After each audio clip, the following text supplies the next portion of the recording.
Durante la Guerra de la Independencia Española, librada entre los años 1808 y 1814, no menos de 500.000 españoles sembraron con sus cuerpos la tierra hispana. Más de 500.000 de muertos, otros 120.000 galos.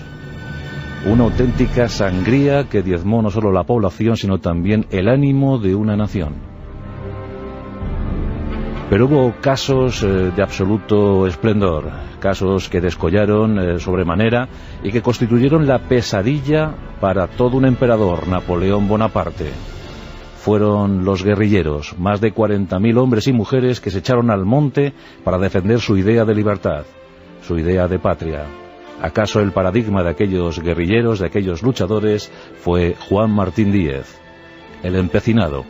Si bien ese mote, ese apodo por naturaleza, por nacimiento, ya que en su pueblo, Castrillo de Duero, en Valladolid, existían unas lagunas, sembradas de tierra pecina, una mezcla de cieno y barro, y por eso a los naturales de Castrillo de Duero le llamaban los empecinados, pero simplemente por eso. Pero el ardor, la combatividad, la personalidad de Juan Martín Díez, pues creó una carta de naturaleza para definir a todos aquellos obstinados, tercos, aquellos que defendían, si era preciso hasta la muerte, su idea de libertad, su pensamiento filosófico sobre cómo debían ir las cosas. Por eso el empecinado es tan grande. Hoy contamos su historia.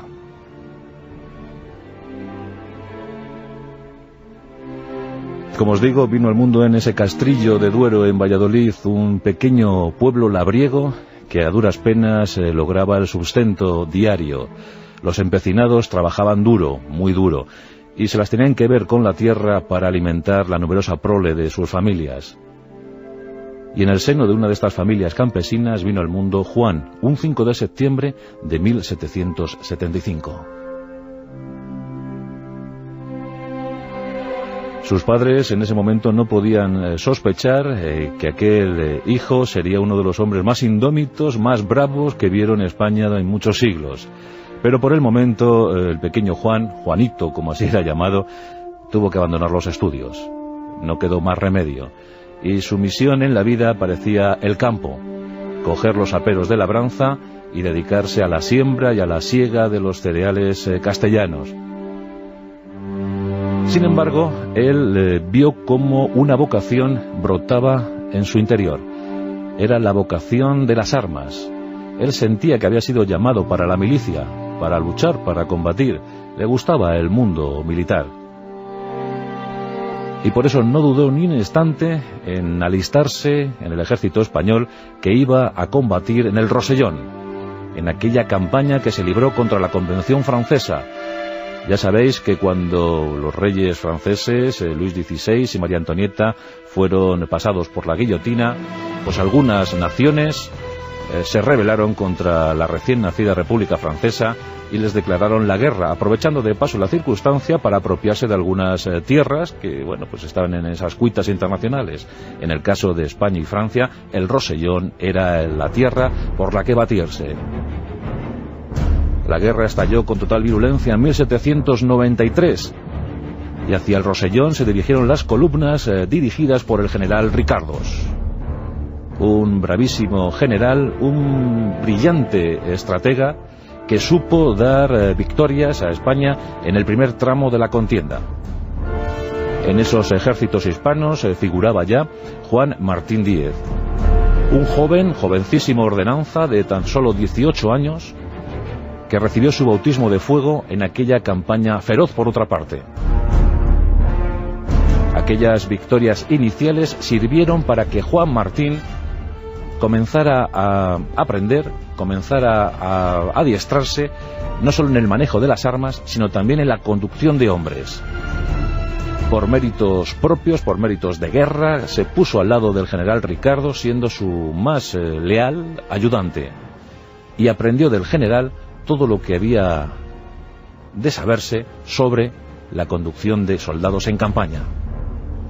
La guerra duró 2 años y terminó mal para las armas españolas. En 1795 se firmaba la Paz de Basilea. El ejército regresaba a casa humillado y con el solo buen recuerdo de aquellas victorias del general Ricardos, quien no pudo ver culminada su campaña, pues falleció. Otra cosa hubiese sido si el general Ricardos hubiese permanecido vivo, pero falleció en mitad del conflicto, y esto permitió una contraofensiva muy eficaz por parte de las armas francesas y la toma de ciudades como Vitoria, por ejemplo. La paz de Basilea puso fin a la guerra y los hombres regresaron a casa. Entre ellos Juan Martín, y este regresó a su hogar con un odio concebido contra los franceses. No llevó bien aquello de la derrota.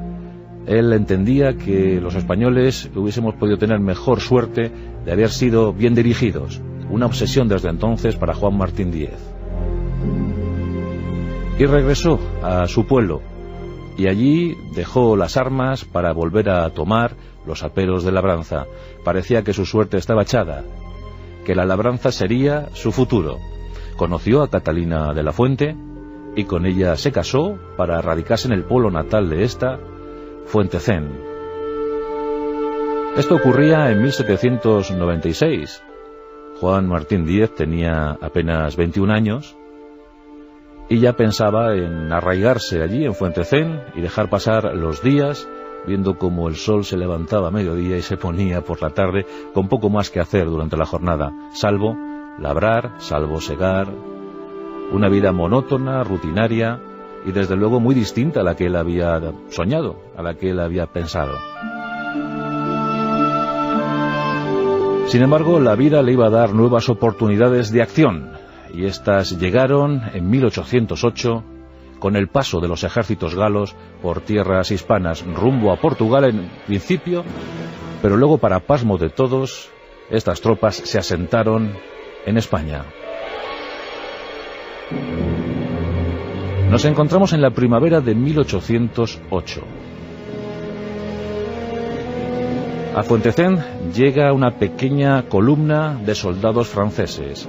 Cerca del lugar se encuentra una comitiva mucho más amplia que necesita abastecimientos, necesita intendencia. Dos hombres, un sargento y un soldado raso, se adentran en el pueblo dispuestos a pasar una muy buena noche. Y según cuenta la leyenda del empecinado, el sargento gabacho tomó posesión del cuerpo y de la casa de una lugareña. La violó impunemente, la maltrató. Los dos franceses, al poco de perpetrar su acción, huyeron del pueblo. Pero el hecho no pasó inadvertido para los habitantes de Fuentecén, y algunos de ellos, entre los que se encontraba Juan Martín, montaron sus caballos para ir en busca de los dos gabachos. Al poco les dieron caza, así como suena, les dieron caza. Y el trabuco de Juan Martín ese día funcionó bien, pues le colocó una bala entre ceja y ceja al francés. Este cayó al suelo. Era la primera refriega entre Juan Martín y los invasores franceses. No sería la última.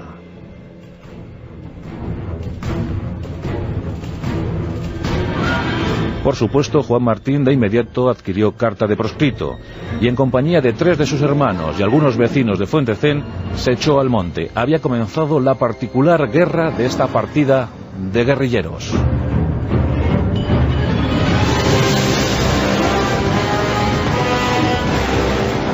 Desde entonces, los guerrilleros vallisoletanos y burgaleses, esos eran en principio los que conformaban la partida de Juan Martín Díez, el empecinado, comenzaron a actuar en los caminos que servían como línea de aprovisionamiento para el ejército francés. Cuentan que la primera acción de importancia para los hombres del empecinado se dio cerca de Segovia. Y es que Segovia, Valladolid, Burgos, Madrid, Cuenca, esa sería la guerra, ese sería el campo de actuación para el empecinado y sus hombres. Pronto las noticias comenzaron a circular por toda la península tan necesitada de héroes. Los guerrilleros eran el ariete más decisivo en esos momentos. Por desgracia, el ejército regular español iba de derrota en derrota. Ni siquiera la excelente victoria de Bailén, a cargo de los hombres del general Castaños, pudo paliar el déficit que había de seguir adelante, de poder mantener ejércitos. Lo único meritorio para este ejército regular español es que jamás se rindió. Pero mientras tanto, mientras llegaba la tan necesaria reorganización, el empecinado y otros como él comenzaban a trazar caminos de gloria para los hombres de España. El empecinado entendió que en principio debían asistir al ejército regular español y se integraron en sus filas. Juan Martín pasó a las órdenes del general de la Cuesta, un general poco brillante que fue batido en varias ocasiones, entre ellas las de Medina del Río Seco o Cabezón de Pisuerga. En esas dos batallas, perdidas por las tropas españolas, se encontraba el empecinado. Esto hizo entender a Juan Martín que servir en el ejército regular no era la solución, y que tan solo las emboscadas, las refriegas, los momentos decisivos al calor o al amparo de la noche serían los que les diesen la victoria tan oportuna. El empecinado, después de fuertes disensiones con el general de la Cuesta, incluso fue detenido por haber albergado en su casa a una dama francesa capturada. Pues el empecinado fue encarcelado en Burgo de Osma, ciudad de la que escapó pues unas horas antes de que fuese tomada por los propios franceses. Pero ya había decidido hacer esa guerra tan cruel, tan sanguinaria, ya decidió hacerla por su cuenta. Poco a poco, sus grandes golpes al ejército gabacho, aquellas emboscadas, aquellas refriegas nocturnas, sirvieron para que la propaganda aumentase, creciese, y cientos de hombres empezaron a alistarse en las filas del empecinado. El problema fue gravísimo, llegó a ser gravísimo para las tropas francesas. El mismísimo Napoleón Bonaparte se interesó por aquel problema, por aquella columna dirigida por un campesino, como se decía, y eligió a uno de sus generales más curtidos, más eficaces, Joseph Leopold Hugo, el padre del futuro escritor Víctor Hugo. Bien, pues Leopold Hugo fue el encargado de dar caza al empecinado, y a fe que no faltaron tretas. En una ocasión, por ejemplo, capturó a la madre del empecinado y a muchos familiares y vecinos, y aseguró que de no entregarse les fusilaría. El empecinado envió una carta a Leopold Hugo en la que se afirmaba que en caso de ser fusilada su madre y sus familiares, pasaría a cuchillo a 100 prisioneros franceses que estaban en su poder, y que esto no era todo, pues desde entonces fusilaría a cualquier francés que capturase allí mismo. En cualquier punto donde capturase un francés, este sería fusilado. La amenaza fue tan seria que Leopold Hugo puso en libertad de inmediato a la madre del empecinado. Y es que el empecinado se granjeó el respeto, incluso la amistad de sus oponentes. Le respetaban muchísimo. Esto es así de cierto. El propio Leopold Hugo incluso quiso sobornarle, quiso alentarle a que se pasase a las filas francesas, dándole un cargo de oficial y un excelente sueldo, cosa a la que el empecinado se negó en redondo, y ofreció lo mismo a Leopold Hugo. Le dijo: pásese usted con nosotros. Las campañas del empecinado son tan famosas que aún siguen sus ecos recorriendo nuestra historia. Llegó a merodear Madrid, incluso quiso secuestrar al mismísimo José Bonaparte. Pepe Botella, el rey ocasional de España. El empecinado se enteró que Pepe Botella pasaba tiempo estival en la casa de campo madrileña, y por allí se vio a hombres de la partida del empecinado. La verdad es que solo aumentar su nombre provocaba ya un terrible susto, una gran inquietud en cualquier cuerpo de oficial francés. Por fin, la regencia gaditana otorgó cargos. Por fin entendió que el empecinado era el hombre a seguir, era el líder mediático, era el héroe popular que todos precisaban. Primero llegó el nombramiento como capitán de caballería, más tarde el de brigadier, luego general.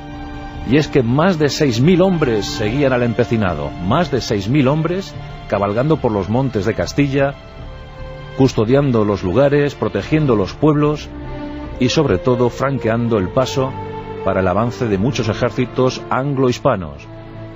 La tarea fue más que brillante para estos guerrilleros. En 1811 el empecinado se encontraba dirigiendo un regimiento de húsares en Guadalajara. Y la verdad es que, como digo, era un inmenso héroe popular, querido y aclamado por todos. Al finalizar la guerra, en 1814, dirigía a más de 10.000 efectivos y había protagonizado campañas tan destacadas como las de Aragón. Esa campaña ha pasado a la historia como la campaña del empecinado. Sometió a ciudades, puso a sitio a otras y recibió de buen grado la ayuda de otros guerrilleros. Fue, desde luego, toda una urdimbre estratégica y táctica que acompañó a Juan Martín Díez, el empecinado. Pero acabó la guerra. Después de la batalla de los Arapiles, librada en 1812, José Bonaparte abandonó Madrid. El empecinado fue uno de los primeros en entrar en Madrid. Pero las cosas se iban a torcer en la vida, en la biografía de este hombre. Llegó el absolutismo, llegó Fernando VII el deseado.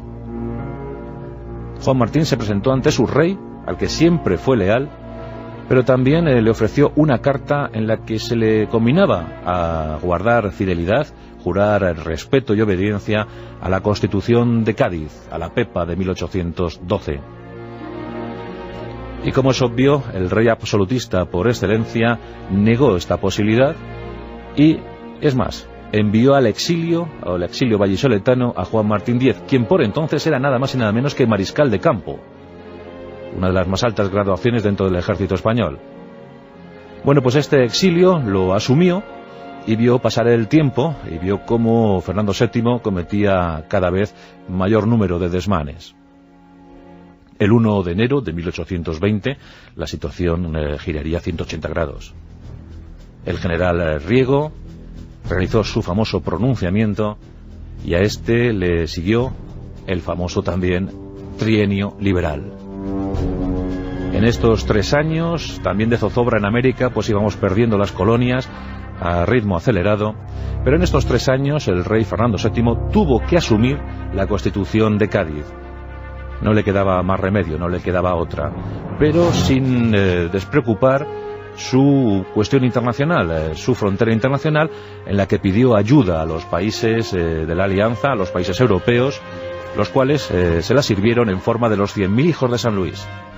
Estos entraron, irrumpieron en España en lo que se llamó la Guerra de la Lealtad, y fue un momento difícil, pues Juan Martín Díez, en los 3 años del trienio, en el trienio liberal, había sido incluso gobernador de Zamora y había luchado contra sus antiguos compañeros, los cuales habían abrazado el absolutismo al grito de ¡vivan las caenas! Ya sabéis que el grito liberal era ¡viva la libertad! Y a este respondían los absolutistas con ¡vivan las cadenas!, aunque se decían caenas. Bueno, pues eso, ¡vivan las caenas!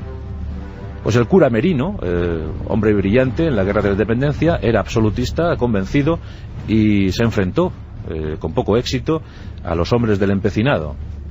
En fin, que 3 años dificilísimos, 3 años otra vez de sangría, de muerte, de destrucción, la eterna constante en España, en esta España decimonónica. En 1823 todo estaba perdido para la causa liberal, pero el empecinado se mantuvo terco y obstinado y decidió seguir siendo leal, seguir siendo obediente a la Constitución de Cádiz, la única que él entendía como justa y verdadera.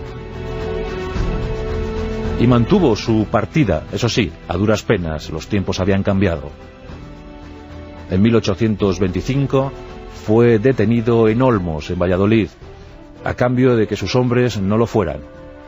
Y con graves humillaciones fue incluso recluido en una especie de jaula y bueno, sometido a toda suerte de vilipendios, gravísimos insultos, fue escupido por los afines al absolutismo, fue conducido a Roa de Duero, en Burgos, y allí le esperaba un inevitable fin. Un hombre curtido, un hombre inteligente como él, un hombre también rudo, sabía que no le podía esperar otra cosa sino la muerte. El 19 de agosto de 1825, sin llegar a cumplir los 50 años de edad, aquel hombre de aspecto temible, porque era un hombre muy bravo, muy fuerte, musculoso, Un hombre que incluso, pues bueno, tenía gestos agraciados, tenía un rostro agraciado, tenía un cierto atractivo físico, pero fuerte, parecía un Hércules de aquella época. Pues fue conducido al cadalso tras haber sido sentenciado a muerte. Fue una escena horrible, dantesca, impropia para un héroe popular como él había sido. El rey Fernando VII no quiso contemplar su brillante hoja de servicios, no quiso entender que aquel hombre pues había servido simplemente a la causa de la libertad. Y bueno, pues se cuentan muchas cosas sobre la muerte del empecinado. Se dice, por ejemplo, que su mujer, Catalina de la Fuente, se paseó delante de él ese día en brazos de un absolutista, de un oficial absolutista, cosa que enervó el ánimo del empecinado. También se cuenta que en el camino al cadalso, pues había sido condenado a morir ahorcado, exigió a gritos que se le fusilase como militar que era. Él siempre se había sentido un militar y quería que le fusilasen, pero también le negaron esto. Cuenta la historia que Juan Martín Díez el empecinado, en un acceso de rabia, rompió sus cadenas, rompió sus grilletes penitenciarios y que se abalanzó sobre los hombres que le custodiaban. Estos no tuvieron el menor inconveniente en coserle bayonetazos. Lo más grave, lo más denigrante, posiblemente sea que ese cuerpo ya pues baldío, ese cuerpo abandonado de la vida, fue conducido, una vez muerto, una vez cadáver, fue conducido al cadalso y allí se cumplió la pena. Fue ahorcado, ya muerto, y exhibido públicamente para escarmiento de otros que abrazasen la causa de la libertad. Y así murió el empecinado el 19 de agosto de 1825, pero lo que no murió fue su leyenda, y esa recorrió toda España, sembrando de optimismo el alma de aquellos que seguían apostando por esa Constitución, por ese momento de dulzura, de libertad que vivió el pueblo español, al menos durante un tiempo. Juan Martín Díez y ese apodo, el empecinado, que desde entonces cobró carta de naturaleza para todos aquellos tercos, cabezones, obstinados, aquellos que defienden sus ideas hasta el final, si este es necesario. Juan Martín Díez, el paradigma de los guerrilleros españoles que opusieron toda su rabia, toda su voluntad, su escasez de medios a los invasores franceses, considerados por entonces, no lo olvidemos, el mayor ejército del mundo, la mejor maquinaria bélica del momento, que sin embargo encontró el mayor de sus obstáculos, el mayor de los parapetos, en aquellos hombres y mujeres que se habían echado al monte pensando que su nación, que su país, debía seguir viviendo en libertad.